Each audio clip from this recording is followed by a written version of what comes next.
Welcome to my YouTube channel, Softworldlink. In today's tutorial, I will teach you how to reset color settings in Windows 11. Right-click on the Start menu and click on Settings. Click on System. Click on Display. Click on Advanced Display. Click on Display Adapter Properties. Click on Color Management here. Click on Color Management. Click on Advanced.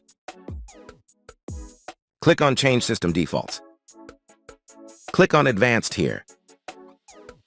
Click Use Windows Display Calibration. Close all windows and restart the system. After system restart, your system colors will be reset. Hope the tutorial will be helpful for you guys. Subscribe to the channel to see more such window tips and tricks videos. Thanks for watching the video.